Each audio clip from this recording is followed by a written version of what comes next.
Waltakum minkum ummatun yad'una ilal khairi wa ya'muruna bil ma'rufi wa yanhauna 'anil munkar wa ulaika humul muflihun. Gus lo wicin kinclong. Tapi belum ada TPQ, belum ada PAUD, belum ada TK gitu. Tapi para dermawannya kok lebih suka nyumbang yang sudah bagus begitu. Bingung takmirnya ini. Waduh, masjid ini sebenarnya sudah cukup. Tapi anak-anak kita kok butuh belajar agama gitu, butuh madrasah diniyah misalnya begitu ya.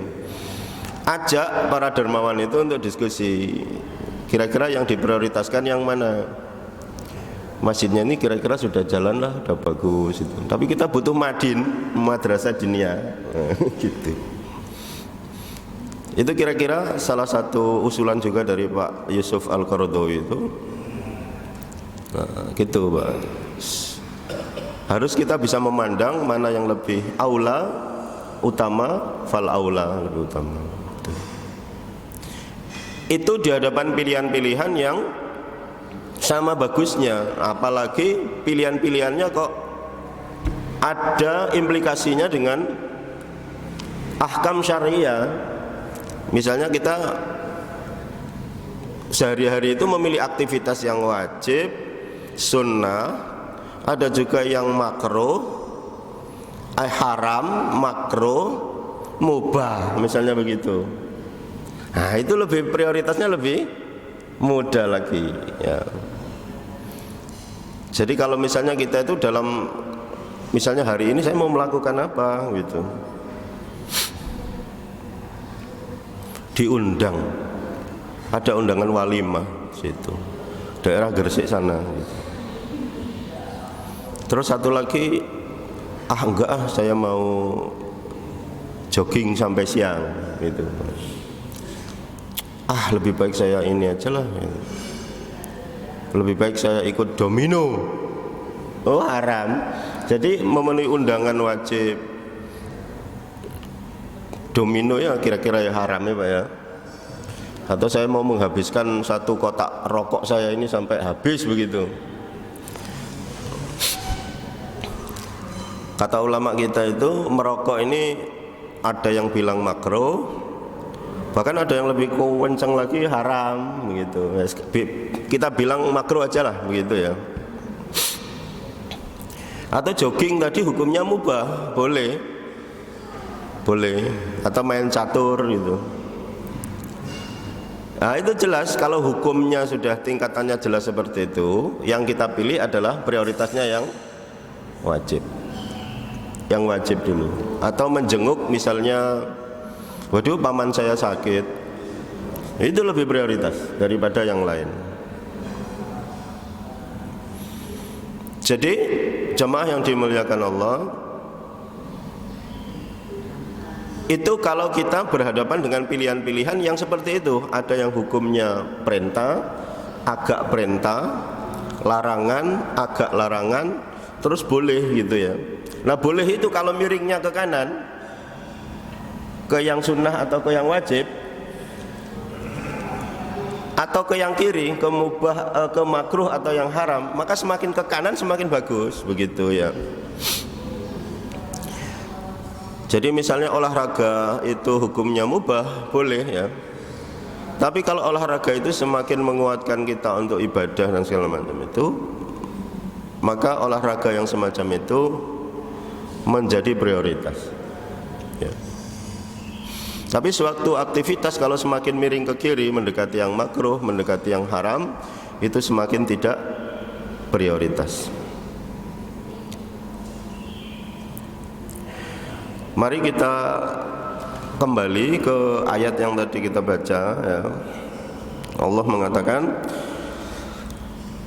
jadi di sini di dalam ayat ke-19 surat At-Taubah, Ini ayat sering dijadikan sebagai dalil pedoman ulama bahwa ada yang namanya fikih prioritas. At-Taubah ayat 19. Ada juga nanti di Al-An'am ayat 108. Nah, itu juga ada. Termasuk nanti juga di surat Al-Baqarah ayat 177. Tadi yang saya baca itu At-Taubah ayat 19. Allah mengatakan aja'altum siqayatal haji wa imaratal masjidil haram. Apakah kalian mencoba menjadikan kegiatan mengurus penyediaan minum jamaah haji dan kegiatan memakmurkan Masjidil Haram? Dua kegiatan yang hebat ini, dua-duanya ini. Jadi yang satu itu adalah sebuah kegiatan memberikan logistik minuman kepada jamaah haji. Bagus apa tidak Pak Dokter? Bagus ya. Seperti ini ya, misalnya ada apa namanya, ya situ kepanitiaan ya, mengurusi kuliner ya, logistik itu kan pekerjaan yang sangat mulia, bagus sekali. Dan yang kedua adalah kegiatan untuk imaratal Masjidil Haram, memakmurkan Masjidil Haram. Ini anaknya Masjidil Haram ini, Al-Aqsa ini ya, anaknya. Jadi anak turunannya. Jadi semua masjid seluruh dunia itu ya Baitullah. Karena kita tinggalnya di Masjidil Haram, nggak bisa setiap subuh kan sholat di sana, ya ke anaknya sini gitu. Dua itu hebat. Maka Pak Takmir di sini semuanya hebat-hebat ya. Jamaahnya juga. Nah, aku gak nemu jamaah sebagus Al-Aqsa ini. Tapi muji-muji ini gak bagus. Gak usah dibahasakan. Enggak helmnya gak cukup. Nanti helmnya nanti cukup dipakai pemelar. Wes mengai. Tinggal ikhlasnya aja dijaga terus ya, jamaah yang dimuliakan Allah. Ya sudah. Dua pekerjaan yang sangat bagus tadi itu. Kaman amana billahi wal yaumil akhir. Apakah sama dengan orang yang menata, membangun keimanannya kepada hari akhir? Nah, ini iman dalam konteks Islam. Apakah sama orang yang berkegiatan sosial yang dahsyat tadi itu dengan orang yang membangun pilar-pilar keimanannya ya, menata kualitas keimanan,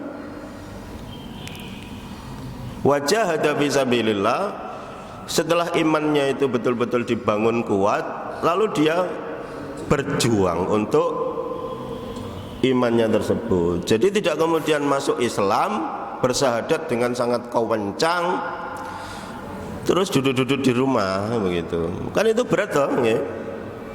Jadi sejak kita dapat hidayah, hidayah itu mahal sekali. Kadang-kadang ada orang yang dulu itu gak tahu ngaji, sekolah umum sampai kuliah semester 8 ini loh belum ngaji blas. Tiba-tiba pas lewat pinggir masjid, kupingnya kerungu ustaz ceramah, leren gitu, dengerin. Itu menjadi nuqtatul intilaq, titik balik yang sangat dahsyat untuk hidupnya di dunia dan di akhirat. Itu ada model begitu. Ada juga Pak Dokter Imam ini, ono pasien kok ngene modele, lho kok sembuh kok dengan cara ngene, lho sobat akhirnya. Wah, macam-macam orang menemukan iman itu banyak Pak. Yang sampai tuwek gak ketemu iman itu juga ada saja. Tuwek tapi saya jawagong nang gak jelas-jelas. Ya masih ada kesempatan sebelum apa? Sakaratul maut. Walaupun yang dapat hidayah ini juga harus empot-empotan mempertahankan hidayah. Karena innamal a'malu fil khawatim. Kapan-kapan saya terangkan di sini tuh ya. Ada orang yang Islamnya bagus tapi tiba-tiba di dalam peperangan dia terluka banyak. Akhirnya daripada aku sakit begini gak tahan lagi, tak tusuk bisa naik gitu. Matilah dalam kekafiran, bunuh diri. Jadi sampean ini yang ahlul masjid, ahlu zikir, ahlu salawat, jangan pernah bosen, gak boleh bosen. Sewenengi terus masjid itu sampai maut menjemput. Tuh. Nah, yang kasihan tuh yang belum kenal-kenal masjid itu ya. Kembali lagi kepada ayat ini, apakah engkau menjadikan amal mengurus minuman jamaah haji dan amal memakmurkan Masjidil Haram itu lebih baik daripada orang yang masuk Islam lalu imannya ditata dengan baik, imannya dipupuk terus menerus, plus dia mau berjihad di jalan Islam? Sama tidak dua orang golongan itu? Sama bagusnya, bagus semua tiga orang ini, itu loh Pak. Tapi ternyata kalau ini diperitili itu masih ada yang lebih bagus begitu. Maka termasuk jamaah masjid gini ya Pak ya, sampai ini ya di ranking sama Allah Ta'ala sama aja. Sesama ustadz ya di ranking. Sesama jamaah juga di ranking sama Allah Ta'ala. Tapi perankingan di dalam masjid itu enak, gak usah ada sikut-sikutan. Ranking itu ditentukan oleh jenengan kiamba. Gelem sholatnya ditambah ilmunya ta ora, khusyuknya ditambah tak itu terserah sampean. Jadi gak usah dipaksa-paksa Pak Guru, Pak dosen, gak usah. Tapi nanti tiba-tiba di akhirat itu ya sendiri-sendiri. Ada yang cuman dapat surga-surga yang tengah-tengah, bawah-bawah, ada yang dapat firdaus, macam-macam. Makanya nanti di dalam kajian-kajian yang lain itu kan ada Abul Firdaus, Ahlul Firdaus itu siapa gitu kan ada tuh Pak ya. Bisa dijelaskan oleh para ustaz.